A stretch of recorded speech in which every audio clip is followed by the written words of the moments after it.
இட்லியோ தோசையோ கண்டிப்பாக இதை மாதிரி சட்னி வச்சு பாருங்களேன், டேஸ்ட்டு சூப்பராக இருக்கும். இந்த சட்னிக்கு பேர் தண்ணி தக்காளி சட்னி. எப்படி செய்யுதுன்னு பார்க்கலாமா?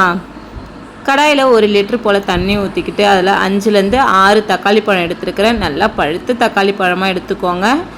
நான் தக்காளி வெந்ததும் இந்த அளவுக்கு வேகணும், தோல் நல்லா உறிஞ்சி வந்திருக்கு பார்த்திங்களா, இந்த அளவுக்கு வெந்ததும் நம்ம எடுத்து வடிகட்டி வச்சுக்கலாம். நல்லா ஆறுனதும் அது மேலே இருக்கிற ஸ்கின் எல்லாமே ரிமூவ் பண்ணிவிட்டு ஒரு மிக்ஸி ஜாரில் போட்டு நல்லா நைஸாக அரைச்சி எடுத்துக்கலாம்.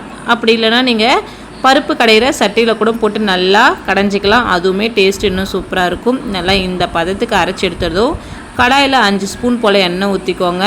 இன்றைக்கி நான் தாளிக்கிறதுக்கு 1 ஸ்பூன் போல் கடுகு, 1/2 ஸ்பூன் போல் சீரகம், 4 வெந்தயம், 2 வரமிளகாய், 1 கொத்து கருவேப்பிலை, கொஞ்சமாக பெருங்காயத்தூள் நல்லா மணக்க பொரிஞ்சதும் நம்ம இன்றைக்கி பொடியாக நறுக்கி வச்சுருந்த ஒரே ஒரு பல்லாரி வெங்காயம் தான் எடுத்துருக்கிறேன், போட்டு நல்லா வதக்கிக்கலாம்.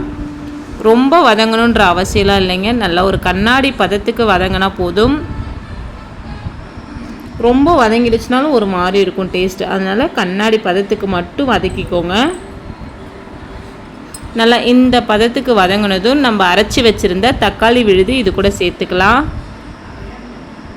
இந்த மிக்ஸி ஜார் கூட கொஞ்சமாக தண்ணி ஊற்றி அதையும் இது கூட சேர்த்து மிக்ஸ் பண்ணிக்கலாம். நீங்கள் இன்னும் தண்ணி வேணும்னா சேர்த்துக்கலாம். ஃபைனலாக இறக்கும்போது கொஞ்சமாக இட்லி மாவோ இல்லை பொட்டுக்கடலை பொடி இல்லைனா கடல மாவோ அதை மாதிரி கரைச்சி ஊற்றிக்கிட்டிங்கன்னா இன்னும் டேஸ்ட்டு சூப்பராக இருக்கும். இன்றைக்கி நான் அது எதுவுமே ஆட் பண்ணலைங்க. தேவையான அளவுக்கு உப்பு போட்டு மிக்ஸ் பண்ணி விட்டுட்டு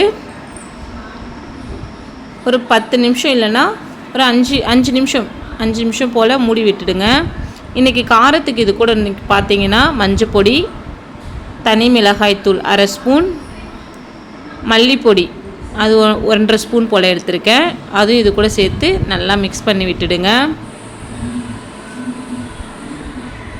நீங்கள் இது கூட பச்சை மிளகா கூட வதக்கும் போது 2 பச்சை மிளகா கீரி கூட சேர்த்துக்கலாம், இன்னும் டேஸ்ட்டு சூப்பராக இருக்கும். ஆனால் எங்களுக்கு பச்சை மிளகா அவ்வளவும் பிடிக்காதுன்றதுனால இன்றைக்கி நான் இதை மட்டும் தான் சேர்த்துருக்கேன். தனி மிளகாய்த்தூளும் மல்லித்தூள் மஞ்சத்தூள் இது மட்டும்தான். நல்லா மிக்ஸ் பண்ணி விட்டுட்டு ஒரு 10 நிமிஷம் போல் மூடி போட்டு மூடி விட்டுடுங்க. நம்ம ஊற்றின எண்ணெய்லாம் ஓரளவுக்கு சுற்றி வரும், அதுதான் நமக்கு பக்குவமே. வாசனை நல்லா கொதித்து வரும் பாருங்க, வாசனையும் நல்லா வரும். 10 நிமிஷம் போல் நல்லா கொதி வந்தது இறக்கிட்டு ஃபைனலாக கொத்தமல்லி தழை போட்டு இறக்கிட்டிங்கன்னா நம்மளுடைய சுட சுட தக்காளி தண்ணி சட்னி ரெடி ஆகிடுங்க. டேஸ்ட்டுமே சூப்பராக இருக்கும். மற்ற சட்னியோட இது கொஞ்சம் நல்லாவே இருக்குங்க. கண்டிப்பாக ட்ரை பண்ணி பாருங்கள். 2 இட்லி சாப்பிட்றவங்க கூட 3 இட்லி சேர்த்து வச்சு சாப்பிடுவாங்க, அவ்வளோ ஒரு டேஸ்ட்டாக இருக்கும். சப்பாத்தி கூட நல்லா இருக்குங்க. இட்லி தோசையோட சப்பாத்தி பூரிக்கு இன்னும் டேஸ்ட்டு சூப்பராக இருக்கும். கண்டிப்பாக ட்ரை பண்ணி பாருங்கள்.